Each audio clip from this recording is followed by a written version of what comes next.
सरकारी के YouTube channel में आपका स्वागत है। मैं मयंक शुक्ला आपके इस सेशन में आप हार्दिक स्वागत करता हूं और आशा करता हूं कि सारे लोग अच्छे से पढ़ रहे होंगे और रिवीजन अच्छे से कर रहे होंगे। आज पॉलिटी का नया सेशन स्टार्ट कर रहे हैं हम, संविधान का निर्माण, तो मेकिंग ऑफ कॉन्स्टिट्यूशन। इसके पहले हम लोगों ने सोर्स ऑफ कॉन्स्टिट्यूशन पूरा समाप्त कर दिया है। थोड़ी देर उसका क्विक रिवीजन करते हैं, उसके बाद अपने नए सेशन की ओर चलते हैं। सोर्स ऑफ कॉन्स्टिट्यूशन हमने बहुत सारी चीजें पढ़ी थी, उसमें कुछ इंपॉर्टेंस कम चीजें हैं। बंगाल का पहला गवर्नर कौन था? बंगाल का पहला गवर्नर कौन था? Robert Clive. Robert Clive. Bengal का पहला गवर्नर जनरल कौन था? Warren Hasting. वॉरेन हेस्टिंग, ठीक है। और बंगाल का गवर्नर जनरल, भारत का गवर्नर जनरल कब बना? तो भाई ये 1833। और बंगाल का गवर्नर जनरल कब बना? तो भाई ये 1773।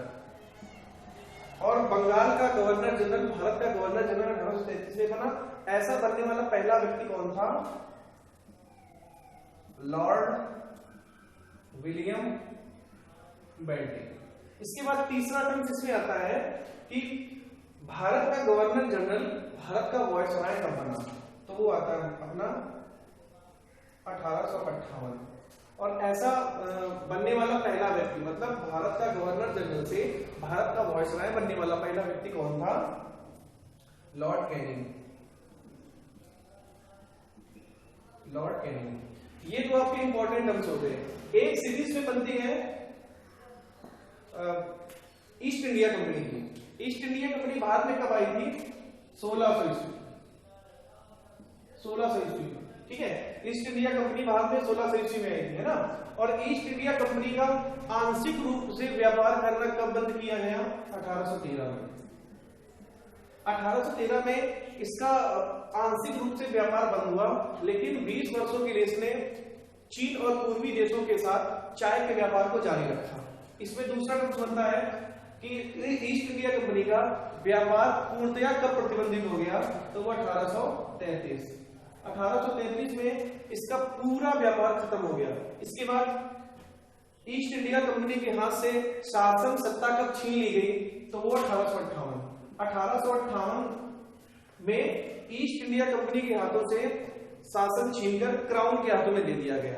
इसके बाद एक क्वेश्चन बनता है कि ईस्ट इंडिया कंपनी कब भंग की गई? तो 1884। 1884 में ईस्ट इंडिया कंपनी पूरी तरह से भंग हो गई, खत्म हो गई, ठीक है।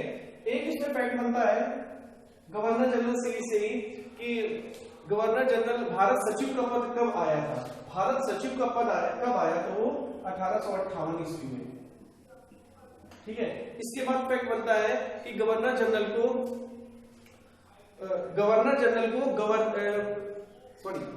के गवर्नर को बंगाल का गवर्नर जनरल कब बनाया गया? तो 1833। इसके बाद आता है बोर्ड ऑफ डायरेक्टर्स और board of controllers. Board of directors और बोर्ड ऑफ कंट्रोलर कब आए? तो भाई ये बोर्ड ऑफ डायरेक्टर्स हो गया, बोर्ड ऑफ कंट्रोलर हो गया। ये दोनों ही 1784 के क्विट इंडिया में है। जो बोर्ड ऑफ डायरेक्टर्स होता है वो व्यापारिक मामले देखता था, बोर्ड ऑफ कंट्रोलर होता है वो राजनीतिक मामले देखता था। इसके बाद क्वेश्चन आता है कि गवर्नर जनरल को नए प्रांत बनाने की अनुमति कब मिली? तो गवर्नर जनरल को नए प्रांत बनाने की अनुमति मिली 1861 में। 1861 में गवर्नर जनरल नए प्रांत बना सकता था और इसको अध्यादेश जारी करने का अधिकार मिला। अध्यादेश जारी करने का अधिकार मिला। इस अध्यादेश के तहत वो नए प्रांत बना सकता था और पुराने प्रांतों में कम और ज्यादा कर सकता था, ठीक है। इसके ये सारा सेशन पढ़ते हुए हम लोग फाइनली पहुंच गए थे भारत का विभाजन किस एक्ट के तहत हुआ? तो 1947 का भारत स्वतंत्रता अधिनियम। 1947 का भारत स्वतंत्रता अधिनियम ये नियम था जिसके तहत भारत और पाकिस्तान अलग हो गए। 14 अगस्त 1947 को पाकिस्तान अलग हो गया, इसीलिए 14 अगस्त को पाकिस्तान अपना स्वतंत्रता दिवस मनाता है। और ये जो भारत स्वतंत्रता अधिनियम था वो कब पारित किया गया? ध्यान रखना, 4 जुलाई 1947 को ये भेजा गया कहां? ब्रिटेन की संसद में। और 18 जुलाई 1947 को ये वहां से फाइनली पास होके भारत आ गया। और एक बात इसमें और आती है कि गवर्नर जनरल ने क्लीमेंट एटली ने भारत को स्वतंत्र करने की घोषणा किस तारीख को की थी? तो ये डेट भी याद रखना है, डेट बहुत इंपॉर्टेंट है, 30 जून 1947। ये सारे क्वेश्चन वन लाइनर में पूछे जाते हैं, ठीक है। इसके बाद हम लोग आगे सेशन शुरू करते हैं। क्लीमेंट एटली ने भारत को स्वतंत्र करने की अनुमति दे दी, भारत को स्वतंत्र करने की अनुमति दे दी। अब हम पढ़ेंगे भारत संविधान का निर्माण। अब हम पढ़ेंगे संविधान का निर्माण। संविधान के निर्माण में हम लोग ये देखेंगे कि संविधान कैसे बना और कितने इसके लिए कमेटियां बनी थी और किसके लिए क्या हुआ था। संविधान निर्माण भारत का कैसे हुआ? क्लीमेंट एटली ने 30 जून 1947 को जो डिक्लेरेशन दिया था, जो 4 जुलाई 1947 को ब्रिटेन की संसद में गया और 18 जुलाई 1947 को वहां से पास हुआ। उसके बाद भारत में संविधान कैसे बनाना है, क्या क्या उसके लिए प्रोसेस होगा, क्या क्या उसके लिए नियम बनाए जाएंगे, ये बनाने के लिए ब्रिटेन की सरकार ने एक मिशन भारत भेजा। उस मिशन का नाम था कैबिनेट मिशन। ये कैबिनेट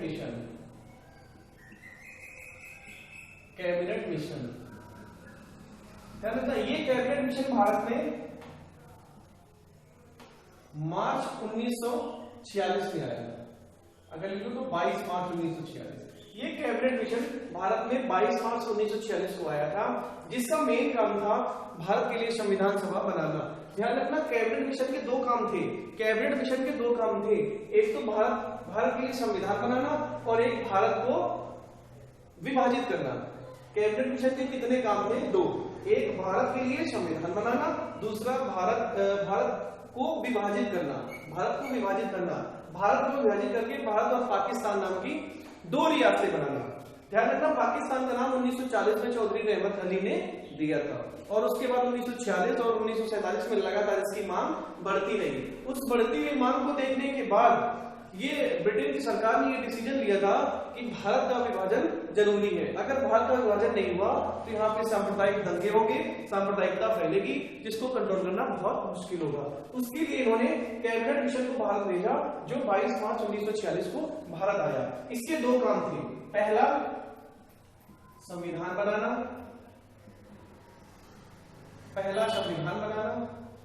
दूसरा भारत को विभाजित करना।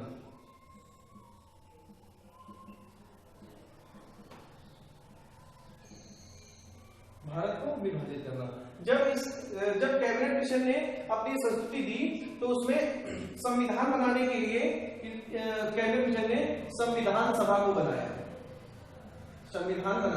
बनाने के लिए इन्होंने संविधान सभा को बनाया और भारत को विभाजित कर भारत और पाकिस्तान दो मुल्क बना दिए।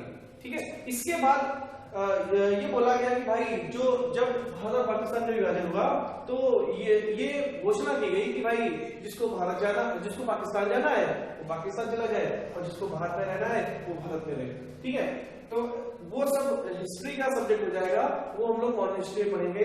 हम लोग अभी सिर्फ संविधान निर्माण की बात कर रहे हैं। तो जब भारत और पाकिस्तान अलग हुए, कब अलग हुए थे? 14 अगस्त 1947 को नया पाकिस्तान बन गया था। नया पाकिस्तान बन गया था। 14 अगस्त 1947 को नया पाकिस्तान बन गया था। अब कैबिनेट मिशन ने संविधान सभा बनाने को बोला। उद्देश्य कितने थे कैबिनेट मिशन के? संविधान बनाना और भारत को विभाजित करना। इसके बाद कैबिनेट मिशन में 3 मेंबर थे। कितने? 3। कैबिनेट मिशन में 3 सदस्य थे। कैबिनेट मिशन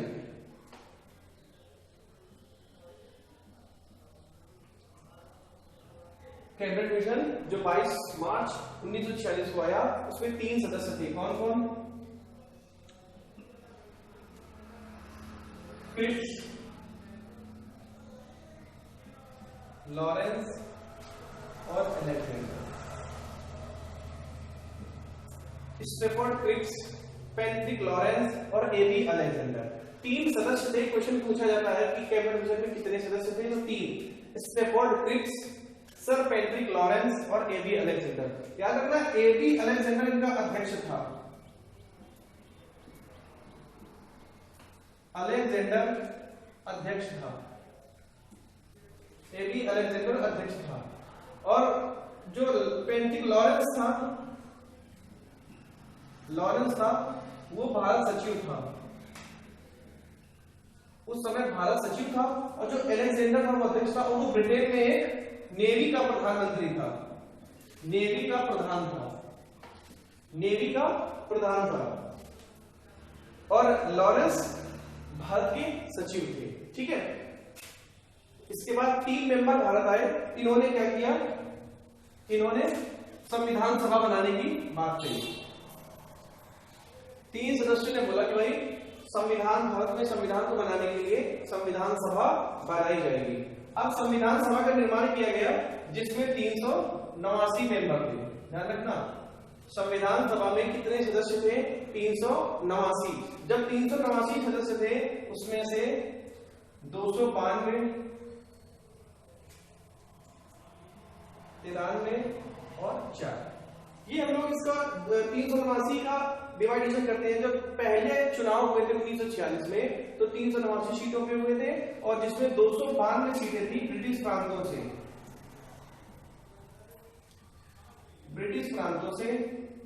93 सीटें थी रियासतों से, 93 सीटें रियासतों से थी, और 4 सीटें कमिश्नरी थी, 4 कमिश्नरी सीटें थी। जो कैबिनेट मिशन ने संविधान सभा बनाई थी उसमें 389 सदस्य थे, और 1946 में जब उनके चुनाव हुए तो उन 389 सीटों को 292, 93 और 4 में डिवाइड किया गया। 292 सदस्य हमारे ब्रिटिश प्रांतों से आते थे, 93 सदस्य हमारे देसी रियासतें जो राजा रजवाड़ा टाइप के लोग होते थे वहां से आते थे, और 4 हमारी जो रियासतें थी वो कमिश्नरी क्षेत्र थे। कमिश्नरी क्षेत्रों से मतलब है जैसे आज के अपने यूटी होते हैं केंद्र शासित प्रदेश, वैसे उस टाइम में कमिश्नरी क्षेत्र हुआ करते थे।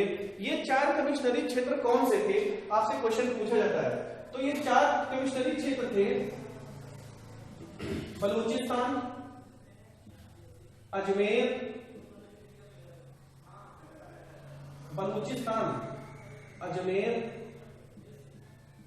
दिल्ली और कुर्ग जो आज कर्नाटक में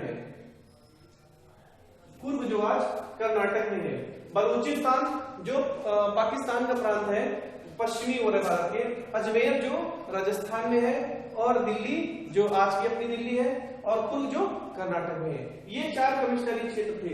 यहां से क्वेश्चन पूछा जाता है कि निम्न में से कौन सा कमिश्नरी क्षेत्र नहीं है, तो बलूचिस्तान, अजमेर, दिल्ली और मध्य प्रदेश, ऐसे ऑप्शन दे देगा आपको, तो उसमें एमपी मध्य प्रदेश सही होगा। अगर आपको चारों कमिश्नरी क्षेत्र पता होंगे तो आप क्वेश्चन को आराम से डील कर लोगे। 4 कमिश्नरी क्षेत्र कौन से थे, बलूचिस्तान, अजमेर, दिल्ली और कुर्ग। 389 सीटों पे आपका इलेक्शन हुआ था 1946 में, जो कि संविधान सभा द्वारा कराया गया था कैबिनेट मिशन की संस्तुति पर। तो उसमें 389 सदस्य थे, इसमें 292 ब्रिटिश प्रांतों से, 93 देसी रियासतों से, और 4 कमिश्नरी क्षेत्र से थे। वो कमिश्नरी क्षेत्र कौन से थे, बलूचिस्तान, अजमेर, दिल्ली और कुर्ग। अब इतना जब सब फाइनल हो गया तो कांग्रेस की बहुत अच्छी इसमें विजय हुई थी। जो ब्रिटिश प्रांत थे वहां उनकी जीत हुई थी। तो 4 जो कमिश्नरी क्षेत्र थे ना, वो इनमें ही इनको ही समर्थन उन्होंने दे दिया था। जब इलेक्शन हुए थे, इलेक्शन से जो रिजल्ट आया था उसमें जो ये 4 कमिश्नरी क्षेत्र थे उन्होंने कांग्रेस को ही सपोर्ट कर दिया था कि भाई कांग्रेस को इन्होंने में विलय हो गए थे। उसके बाद हाँ, एक क्वेश्चन और यहां से बनता है, आप किसी बुक्स में ये देखते होंगे कि ये फिगर निकल के सामने आता है 296 और 93।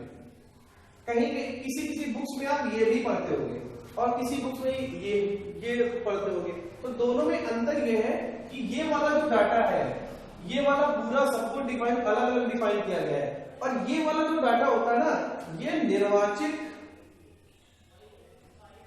और मनोनीत वाला होता है। इसमें एक प्रॉब्लम क्या थी, जो राजा रजवाड़े वगैरह होते थे ना, वहां ये लोग अपना इलेक्शन नहीं कराते थे। जो वहां का राजा होता था, रियासत का राजा होता था, वही अपने यहां से किसी एक व्यक्ति को चुन के संविधान सभा भेज देता था।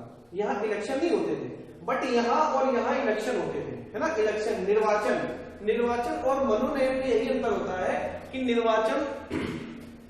निर्वाचन उसी का होता है जो वोटिंग द्वारा जीत के आता है, जिसको जनता चुनती है, और मनोनयन का मतलब ये होता है कि जिसको एक पर्टिकुलर व्यक्ति उठा के और उनको चलो भाई इनको हम अपने सांसद बनाएंगे, है ना, तो ऐसे भाई ये मनोनयन हो जाता है, उनका नाम भेज दिया जाता है। ठीक है, जैसे राष्ट्रपति 2 एंग्लो इंडियन को मनोनीत करता था लोकसभा में, जो कि अब खत्म हो चुका है 104वें संविधान संशोधन द्वारा जनवरी में। राष्ट्रपति 2 एंग्लो इंडियन को मनोनीत करता था। मनोनीत करने का मतलब है कि जो अपने क्षेत्र में अच्छा काम कर रहे होंगे और उनको वो अपने आप ऊपर लोकसभा में भेज देता है, जो खत्म हो चुका है, याद रखना, आगे इसको बताएंगे। तो ये जो 296 और 93 वाला डाटा आता है, ये निर्वाचन और मनोनयन के आधार पर होता है, और ये वाला जो डाटा बनता है ये पूरा डिफाइन किया जाता है कि भाई ब्रिटिश प्रांत में कितने थे, कमिश्नरी कितने थे, और 93 देसी रियासत में कितने थे। इससे आपको परेशानी ये हो सकती है कि अगर आप ये वाला डाटा लेके बैठे हो, तो अगर उसने क्वेश्चन पूछ दिया कि संविधान सभा में कितनी कमिश्नरी सीट थी, तो आप यहाँ से कैसे निकाल पाओगे भाई? अगर आपके पास ये वाला डाटा होगा तो आप बिल्कुल निकालोगे, 4 होगी, और 4 अगर कौन कौन सी होगी तो बलूचिस्तान, अजमेर, दिल्ली और पूर्व। तो यहाँ से संविधान सभा द्वारा 1946 में इलेक्शन भी करा दिए गए, और उस इलेक्शन में क्या, जो कमिश्नरी अपने क्षेत्र थे उन्होंने कांग्रेस को ही समर्थन दे दिया। इतना होने के बाद 46 में चुनाव हुए हैं।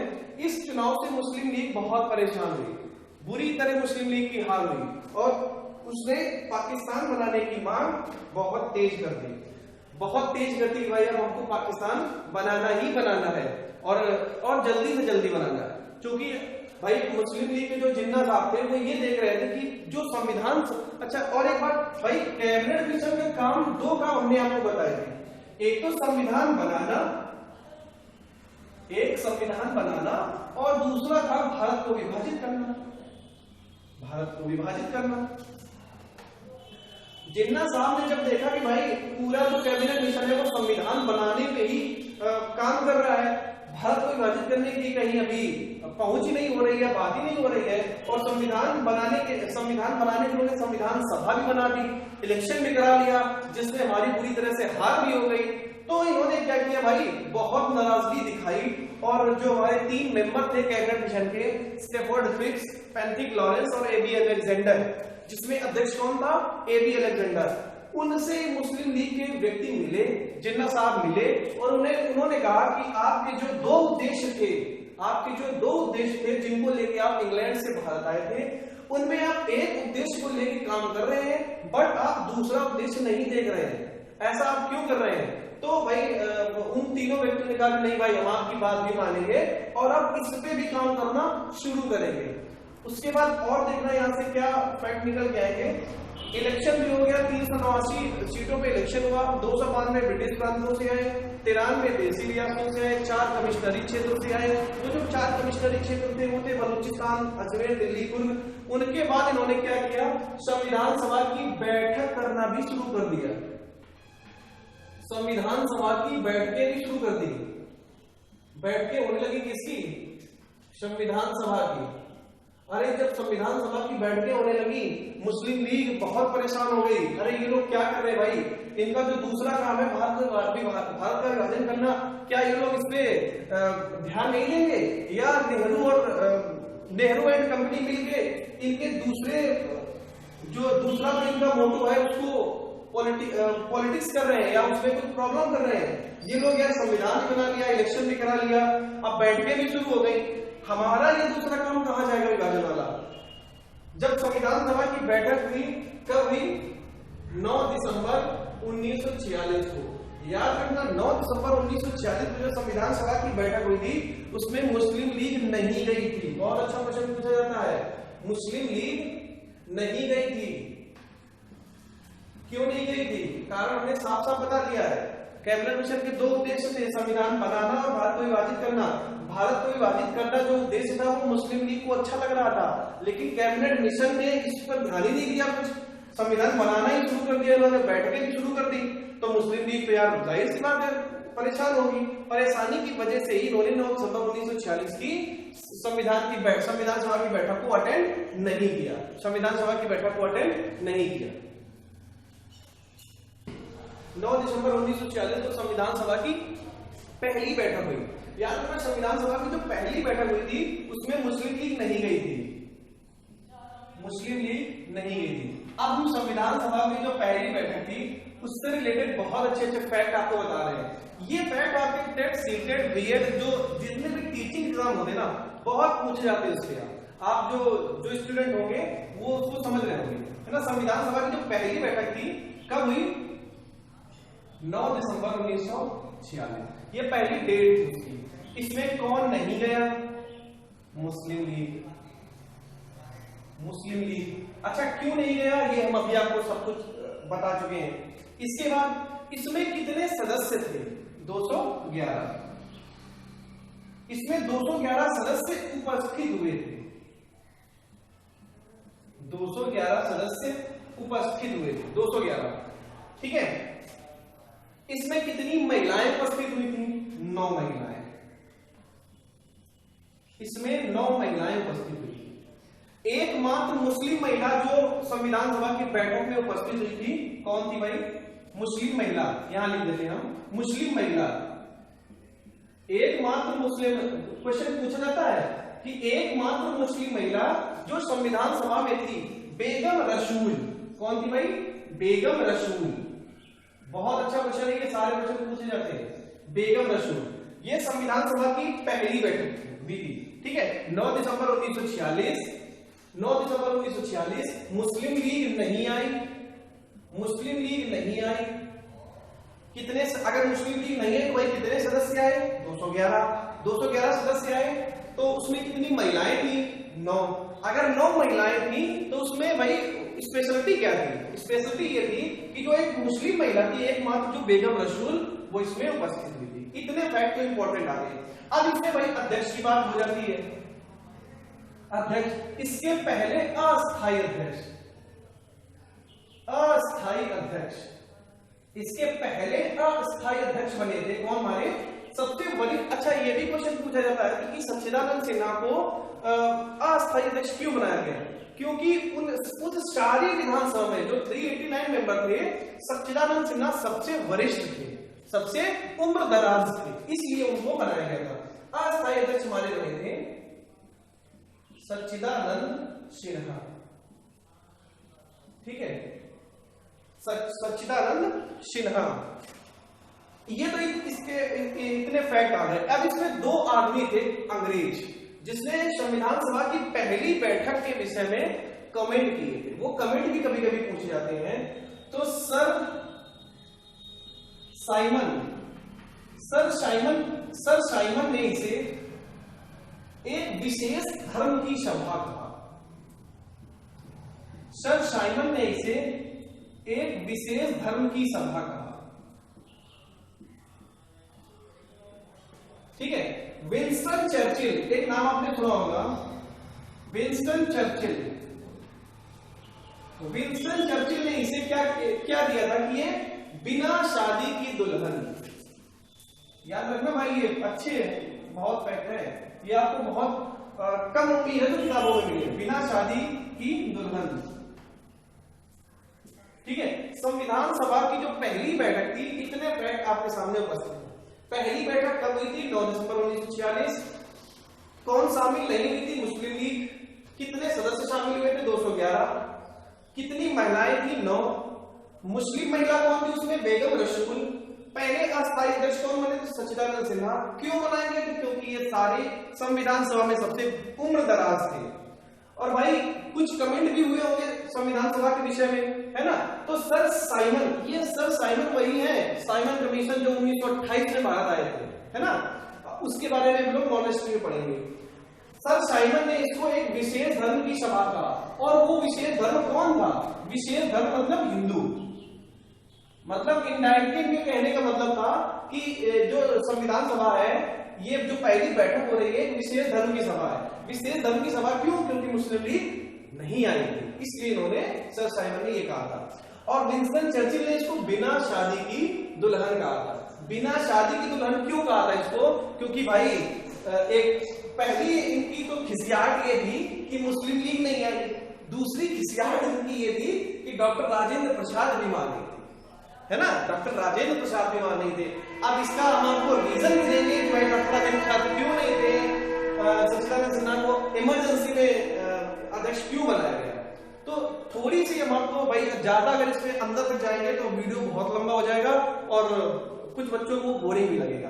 तो थोड़ी सी लाइटली बात हम उसके लिए कर लेते हैं कि जब मुस्लिम लीग की बात नहीं मानी जा रही थी, हम सब लोग ये जानते हैं कि भारत के कुछ विशेष नेता जिनको मुस्लिम लीग से बहुत प्रगाढ़ प्रेम था, है ना, वो इससे नाराज थे कि मुस्लिम लीग को बुलाओ, अगर भाई नहीं आ रही है तो उनके पास जाओ, एक इनविटेशन कार्ड लेके जाओ। और कुछ नेता थे जो भाई ऐसा नहीं करना चाहते थे, कुछ नेता थे जो ऐसा कहने को बोल रहे थे। तो भाई जो राजेंद्र प्रसाद साहब इसी वजह से नहीं आए, और जब राजेंद्र प्रसाद साहब इसी वजह से नहीं आए तो इन्होंने इतना इतना कमेंट कर डाला, ठीक है। तो हमारी संविधान सभा की पहली बैठक के बारे में आपने सारी इंफॉर्मेशन या डिटेल आपके पास आ गई है, और इतनी डिटेल अगर आपको क्लियर है संविधान सभा की पहली बैठक के बारे में, तो आप चाहे वो कोई भी एग्जाम दो, इससे बाहर क्वेश्चन कभी नहीं पूछा जाएगा। अब हम चलते हैं संविधान सभा की दूसरी बैठक। संविधान सभा की है हमारी दूसरी बैठक। दूसरी बैठक भाई, दूसरी बैठक कब हुई? 11 दिसंबर 1946। 11 दिसंबर 1946। देखो पहली बैठक हमारी हुई थी 9 दिसंबर 1946, दूसरी बैठक हुई हमारी 11 दिसंबर 1946। इसमें भाई हमारे स्थायी अध्यक्ष, याद रखना भाई, ये स्थायी अध्यक्ष, इसमें हमारे स्थायी अध्यक्ष डॉक्टर राजेंद्र प्रसाद बनाए गए। डॉक्टर राजेंद्र प्रसाद। भी क्वेश्चन आए कि संविधान सभा का पहला अध्यक्ष कौन था? You will go with doctor Rajendra Prasad, absolutely you will go with Rajendra Prasad, क्योंकि चाहे वो स्थायी बोले या ना बोले, जब स्पेशली बोला जाए कि संविधान सभा का पहला अस्थायी अध्यक्ष कौन था, तब आप डॉक्टर सच्चिदानंद सिन्हा के साथ जाओगे। अगर अस्थायी वर्ड यूज नहीं किया गया है तो आप राजेंद्र प्रसाद के साथ जाओगे। ये बात भाई याद रखना, बोर्ड ने भी यही आंसर ठीक माना था, डॉक्टर राजेंद्र प्रसाद। प्रथम स्थायी अध्यक्ष कौन थे? डॉक्टर राजेंद्र प्रसाद। प्रथम अध्यक्ष कौन थे? डॉक्टर राजेंद्र प्रसाद। इसमें हमारे 324 सदस्य उपस्थित हुए। इसमें हमारे कितने सदस्य हुए भाई? 324। पहली बैठक में कितने थे? 211, ठीक है, 324 सदस्य उपस्थित हुए। अब देखो इसमें एक क्वेश्चन और बहुत अच्छा आता है कि क्वेश्चन सीधा पूछा था कि संविधान सभा के पहले उपाध्यक्ष कौन थे? भाई अध्यक्ष तो आपको पता हो गया, डॉक्टर राजेंद्र प्रसाद। अस्थायी अध्यक्ष कौन हो गए? डॉक्टर सच्चिदानंद सिन्हा। अगर आपसे क्वेश्चन पूछा जाए कि पहले उपाध्यक्ष कौन थे, तो शायद आपको क्लियर हो, अगर ना हो तो देख लो भाई, पहले उपाध्यक्ष कितने बनाए गए थे? 2 उपाध्यक्ष बनाए गए थे, 2 उपाध्यक्ष बनाए गए थे। कौन कौन से पहले थे? H.C. मुखर्जी, पहले उपाध्यक्ष कौन थे? H.C. मुखर्जी। और दूसरे उपाध्यक्ष कौन थे? T.T. कृष्णामाचारी।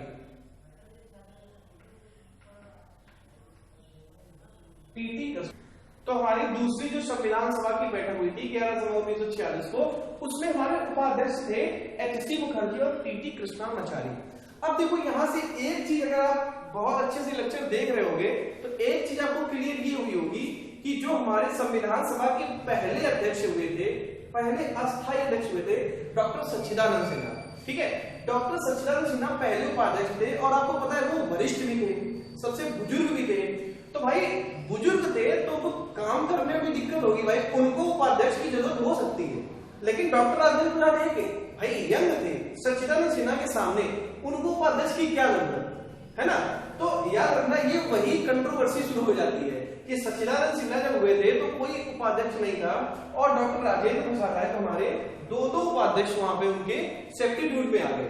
जब भाई 2 उपाध्यक्ष आ गए तो अध्यक्ष क्या काम करेगा? कुछ नहीं, अपना बैठा रहेगा आराम से, ठीक है। तो भाई इतिहासकार ये बताते हैं, जहां तक मेरी जानकारी ये है कि 9 दिसंबर से और 11 दिसंबर के बीच का जो समय था वो डॉक्टर राजेंद्र प्रसाद को मनाने में ही चला गया था।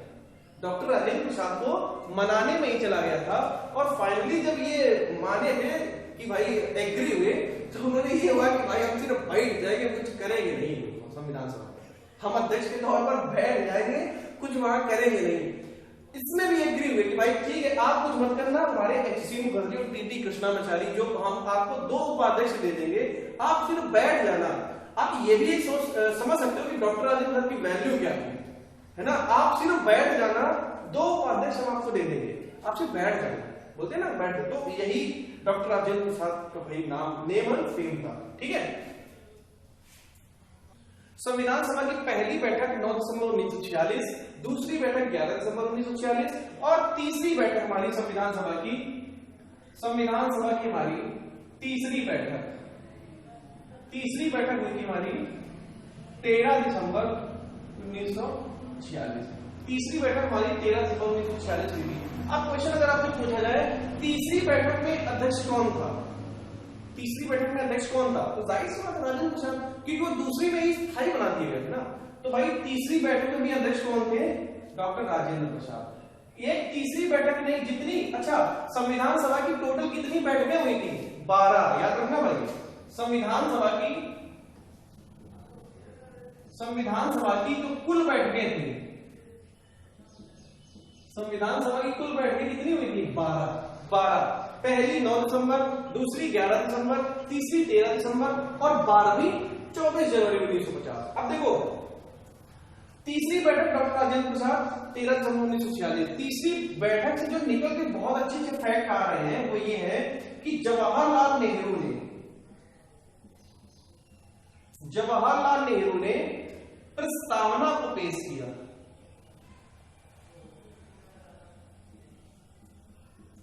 जवाहरलाल नेहरू ने प्रस्तावना को पेश किया। जवाहरलाल नेहरू ने किसको पेश किया, प्रस्तावना को। और प्रस्तावना के साथ साथ इन्होंने झंडे का प्रस्ताव भी रखा, झंडे का प्रस्ताव भी लेकर आए। जवाहरलाल नेहरू ने कितनी चीजें लाए थे भाई तीसरी बैठक में, एक तो प्रस्तावना और दूसरा झंडे का प्रस्ताव। अच्छा झंडे का प्रस्ताव से मतलब यह है कि भाई झंडे का इन्होंने क्या रेशियो बनाया था। झंडे के भारत के झंडे का रेशियो कितना है, 3:2। अगर पूछे जाए भारत के झंडे का जो अनुपात है वो किसने बनाया था, तो जवाहरलाल नेहरू। 3:2 का अनुपात जवाहरलाल नेहरू ने बनाया था, है ना। और पिंगली वेंकैया ने इसको डिजाइन किया था। भाई झंडे का नाम उनके पहला इतिहास चला था पिंगली वेंकैया। अच्छा पिंगली वेंकैया कहां के थे, किसी को पता है, ठीक है, तमिलनाडु। ठीक है, 3:2 का जो अनुपात है ये किसने डिसाइड किया था, जवाहरलाल नेहरू ने। इसको पेश कब किया था, तीसरी बैठक में 13 दिसंबर 1946 को। और 13 दिसंबर 1946 को पेश किया, जो ये प्रस्तावना पास हुई थी फिर 22 जनवरी 1947।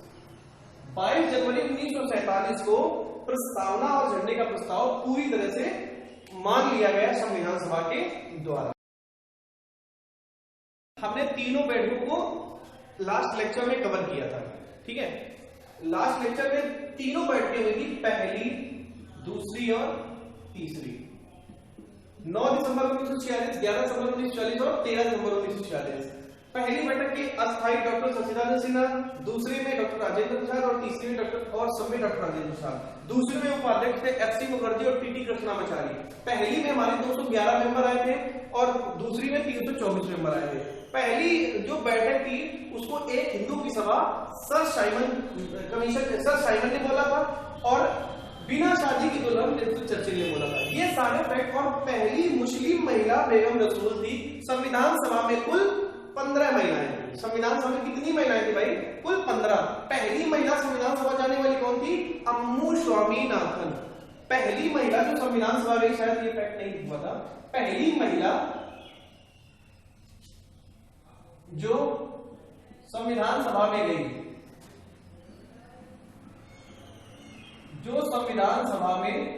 गई, क्या नाम था उसका, अम्मू स्वामीनाथन।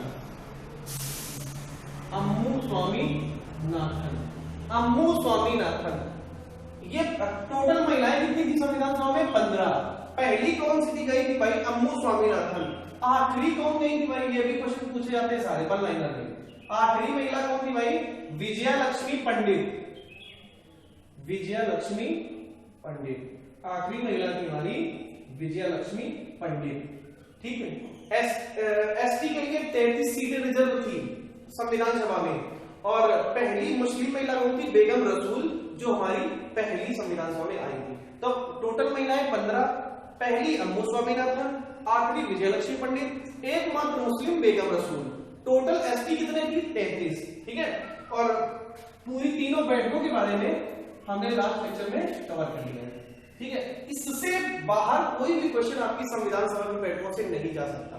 ठीक है, अब देखो 3 बैठकें हो गई, अभी भी आपको ये समझ लेना चाहिए कि पाकिस्तान संविधान सभा ने अभी भी अपने दूसरे उद्देश्य पे काम नहीं किया है। दूसरा उद्देश्य क्या बताया हमने? भारत का विभाजन करना। अभी तक देखो संविधान का ही काम चल रहा है, संविधान सभा चल रही है, सारे लोग आ रहे हैं, और यहां तक की बात है मुस्लिम लीग को भी बना लिया गया है। मुस्लिम लीग भी थोड़ा लचीली हो गई है संविधान बनाने की तरफ। अच्छा, और इसमें लचीली हुई क्यों? पहले मुस्लिम लीग इतना विरोध कर रही है, अचानक ऐसा क्या हो जाता है कि वो भी थोड़ा संविधान सभा की तरफ रुख करने लगती है। मुस्लिम लीग को भी एक लड्डू दिया गया था, है ना? लड्डू का मतलब लड्डू दिया गया कि मेरे पास आओ। मुस्लिम लीग को ये लड्डू दिया गया था कि भाई ठीक है, अगर हमने आज आपको अलग कर दिया, सपोज करो हम 22 मार्च 1946 को कैबिनेट मिशन आया था, मान लो कि कैबिनेट मिशन ने आते ही उनको अलग कर दिया, तो भाई कैबिनेट मिशन 3 मेंबर है, 3 मेंबर एक बार में 2 प्रांतों के लिए कैसे संविधान बना सकते हैं? क्या ये पॉसिबल है? बिल्कुल नहीं है। तो इनको बाद में ये लालच दिया गया कि अभी जो ये संविधान बन रहा है भारत का, जो भारत का संविधान बन रहा है, आप इसी संविधान में पार्टिसिपेट करो और आप थोड़ा नॉलेज ले लो कि संविधान कैसे बनाया जाता है, क्या प्रोसेस होता है, इसके लिए क्या खर्चा करना पड़ता है और क्या क्या उसकी प्रक्रियाएं होती है। जब तक आपको नॉलेज नहीं होगा तो अब ठीक है, अगर आपको अलग भी कर देंगे तो कर क्या लोगे आप? भाई अकेले क्या करोगे जाके? हम तो भारत के लिए बनाएंगे, और भारत के लिए क्यों बनाएंगे? क्योंकि बड़े बड़े नेता भारत के साथ है, तुम्हारे साथ कौन है? तुम्हारे साथ तो जिन्ना साहब है, और जिन्ना साहब क्या कर लेंगे? वो पूरी टीवी के मरीज थे, है ना? तो वो क्या कर लेंगे के लिए भाई, है ना? तो ये सारी बातें जब उनको इतने सारे लालच दिए गए, समझाया गया, तो मुस्लिम लीग थोड़ी लचीली हुई कि भाई ठीक है, चलो आपकी बात मान दें, लेकिन हमको अलग होना है, हमको अलग होना है। ये बात आप ध्यान से सुन लेना, नहीं तो दंगे होंगे, मतलब वही सांप्रदायिकता पहले की होगी। इससे भी जो कैबिनेट मिशन और नेहरू एंड कंपनी ने मुस्लिम लीग को ये समझौता, ये लड्डू दिया था, ये समझौता ट्रीटी संधि की थी कि भाई ये हम कर लो। उसमें भी मुस्लिम लीग के बहुत सारे नेता थे जो इससे नाराज थे, और उन्होंने ये कह के इसको मतलब नाराजगी दिखाई थी कि ये आज तो मतलब मीठा लड्डू खिला रहे हैं और कल यही पीछे से छुरी घोट देंगे, ऐसे ऐसे वर्ड यूज किए गए। लेकिन फाइनली ऐसा कुछ हुआ नहीं, और मुस्लिम लीग ने भी पार्टिसिपेट किया, और जैसा हम लोगों ने उनसे समझौता किया था, हमने आगे चलकर उनको वैसा ही किया और उनको अलग भी कर दिया। तो वो प्रोसेस क्या क्या हुए थे उसके लिए हम लोग बात करते हैं। 3 बैठकें हो गई थी, तीनों बैठकों में इन्होंने देखो अपनी प्रस्तावना भी आ चुकी है। अब हम मतलब संविधान सभा के सामने 13 दिसंबर 1946 को नेहरू साहब ने प्रस्तावना भी पेश कर दी, प्रस्तावना के साथ झंडा भी पेश कर दिया, हमारा ये झंडा होगा।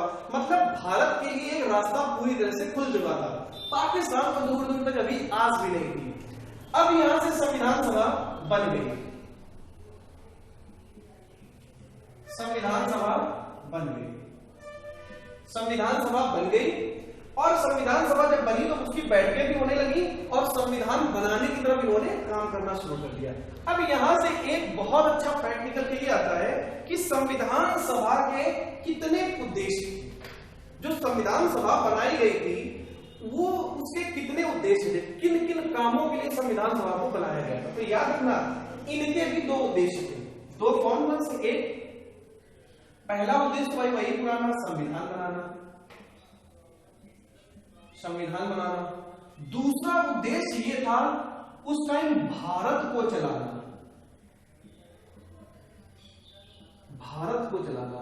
भाई हम लोग भारत भी तो भाई उस समय भारत को तो देखना है, भारत में क्या जरूरतें हैं, भारतीयों की क्या जरूरतें हैं, उसको कैसे पूरा करना है। संविधान बनाने के चक्कर में आप भारतीयों को थोड़ा भूल जाओगे। भाई कितने ऐसे लोग हैं जो सरकार के ऊपर ही डिपेंड है कि सरकार ही उनको अनाज देगी, राशन देगा, तभी वो जिंदा रहेंगे। अगर तुम संविधान बनाने में ही मस्त हो गए कि भाई देखो संविधान बन रहा है, और हमारे जो इंडियंस थे, जो भूखे लेबर टाइप के लोग थे उस समय, अंग्रेजों के जो गुलाम थे, जिनके पास कुछ नहीं था, जो सिर्फ सरकार को ही देखते थे कि भाई सरकार हमें कुछ देगी तब हम कुछ खाएंगे। हालांकि चल आज भी वही रहा है, हर आदमी राशन की दुकान में भीड़ लगाता है कि भाई कब हमको गेहूं मिलेगा, है ना, कंडीशन वही है। अगर ये कोरोना चल रहा है, बाय द वे बहुत अच्छे अच्छे इलाकों में आप जाओगे, जैसे अपना महाराष्ट्र का इलाका होगा, धारावी होगा, जितना जो एशिया का सबसे बड़ा स्लम एरिया है, वहां पे बहुत सारे लोग हैं जो अभी भी सरकार के ऊपर डिपेंड हैं।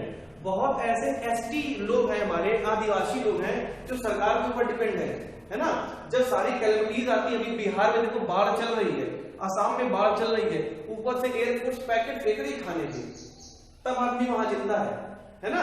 तो ऐसा नहीं है कि उस टाइम में भारत में समस्या थी, आज भी समस्या है, लेकिन उसको हमको देखना पड़ेगा, आंखें खोल के देखना पड़ेगा। ऐसा नहीं कि हम लोग बाहर स्टूडियो में बैठे हैं या आप अपने घर पे हो तो सब कुछ ठीक है, बिल्कुल नहीं। आप न्यूज पे देखो कैसे कैसे वीडियो आते हैं ना कि भाई जब सरकार उनको खिला रही तभी वो खा रहे हैं। तो कंडीशन यही थी, संविधान सभा का पहला काम था संविधान को बनाना, और दूसरा काम था भाई भारत को भी तो चलाना है। संविधान बनाने के चक्कर में हम लोग ये ना भूल जाए कि हमारे जो भारतीय हैं सरकार के ऊपर डिपेंड है, उनको भी देखना है ना। अब यहां से दो काम संविधान सभा के हुए। अब देखो, संविधान बनाना, संविधान चलाना।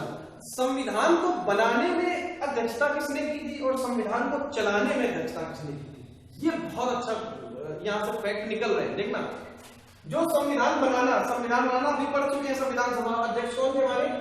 डॉक्टर राजेंद्र प्रसाद। और यहां अध्यक्ष कौन था, क्या किसी को पता है? अगर पता है तो वीडियो पॉज करके कमेंट जरूर करें, अगर किसी को भी पता हो, ठीक है। याद रखना, जो संविधान को चलाने वाले थे उसके अध्यक्ष थे जीवी मावलंकर। जीवी मावलंकर। तो हम लोगों ने संविधान सभा के दो उद्देश्य पढ़े हैं, एक भारत संविधान को बनाना और भारत को चलाना। जो संविधान को बनाना वाला पार्ट था, जो जिसमें संविधान बन रहा था, उसकी देख रेख कौन कर रहे थे?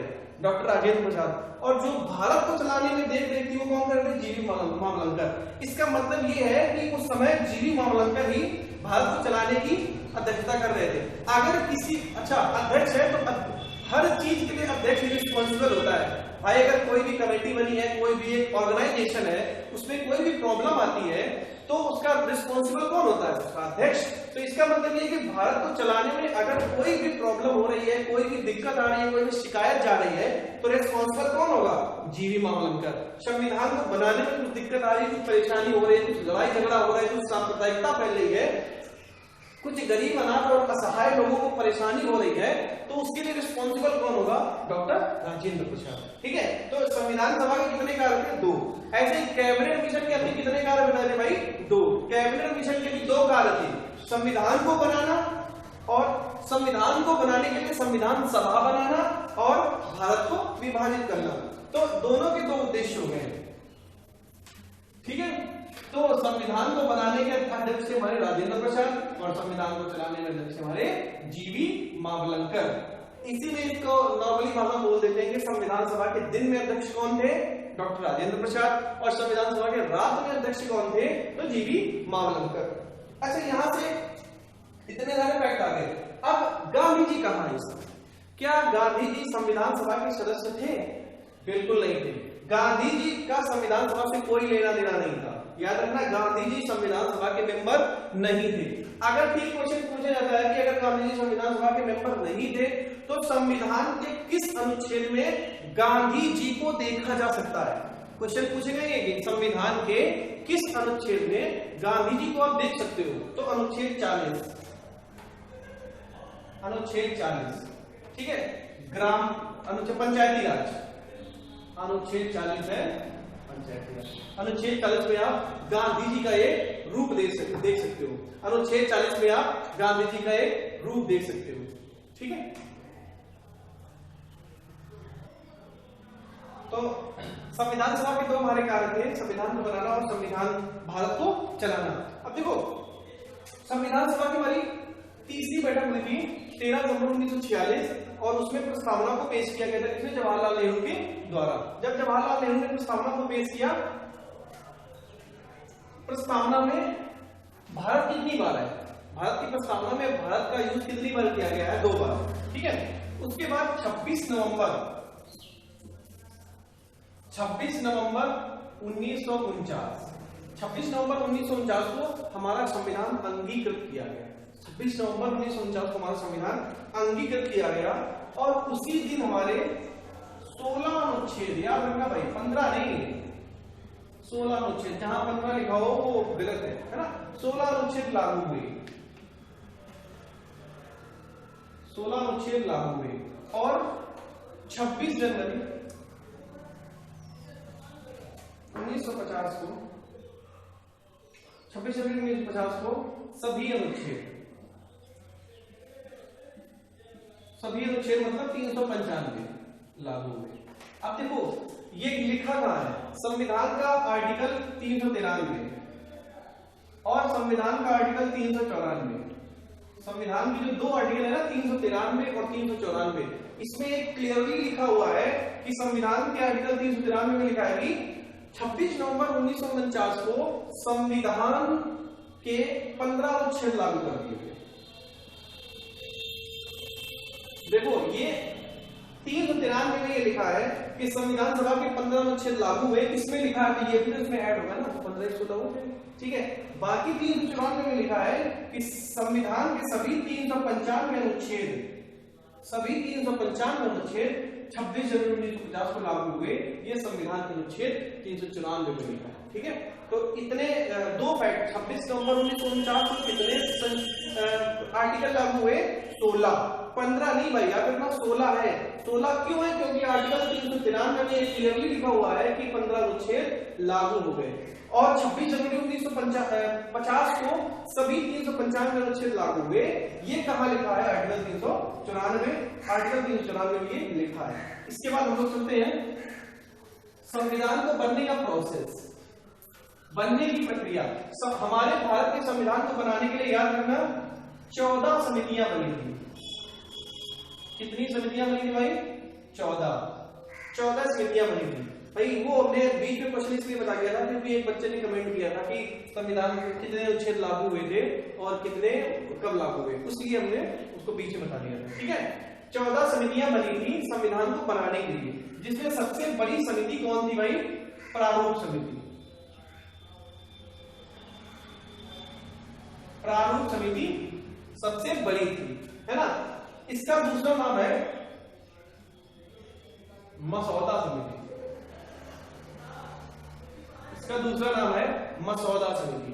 इसमें कितने सदस्य थे भाई, 7 सदस्य थे। इसमें कितने सदस्य थे, 7 सदस्य थे। इसके अध्यक्ष कौन थे, भीमराव अंबेडकर। अच्छा, भीमराव अंबेडकर के बारे में 2 चीजें आपको पता होनी चाहिए कि भीमराव अंबेडकर का पूरा नाम क्या था। अगर पता हो तो वीडियो पॉज करके कमेंट करो कि BR अंबेडकर का पूरा नाम क्या था। याद रखना, भीमराव अंबेडकर का पूरा नाम था भीमराव रामजी अंबेडकर, भीमराव रामजी अंबेडकर।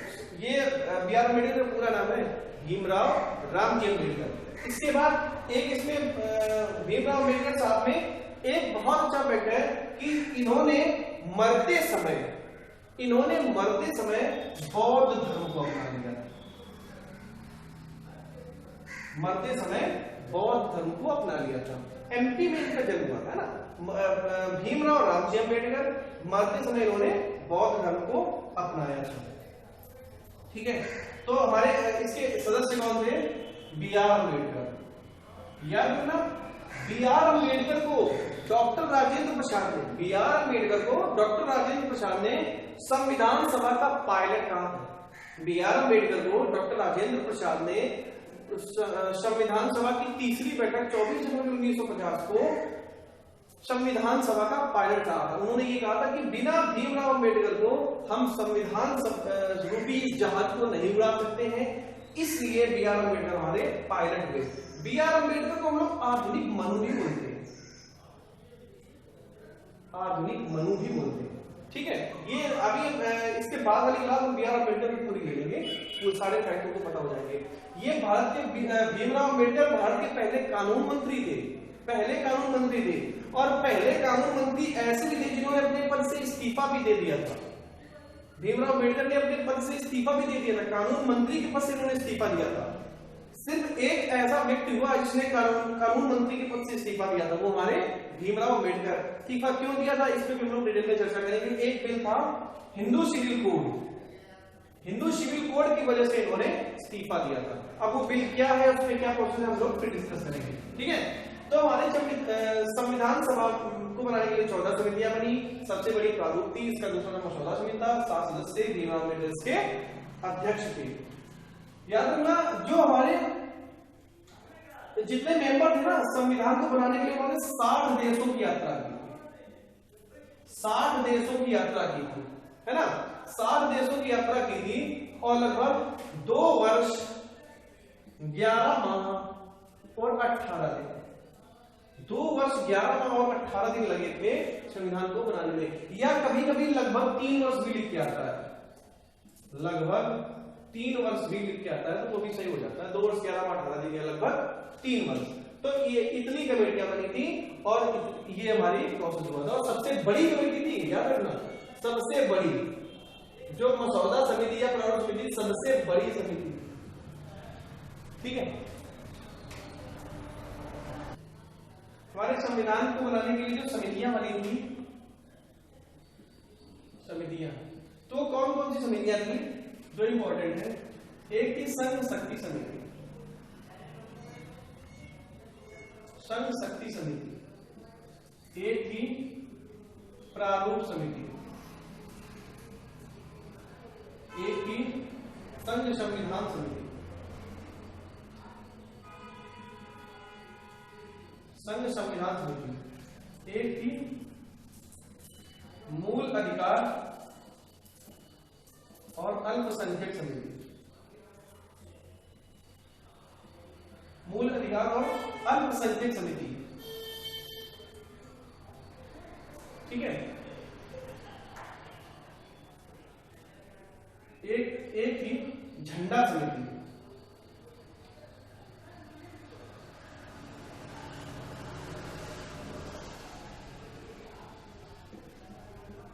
देखो झंडा समिति। इतनी सारी समितियां हैं। संघ शक्ति समिति का अध्यक्ष कौन था, जवाहरलाल नेहरू। प्रारूप समिति का अध्यक्ष कौन था, भीमराव अम्बेडकर, ठीक है। संघ संविधान समिति का अध्यक्ष कौन था, जवाहरलाल नेहरू, ठीक है, जवाहरलाल नेहरू।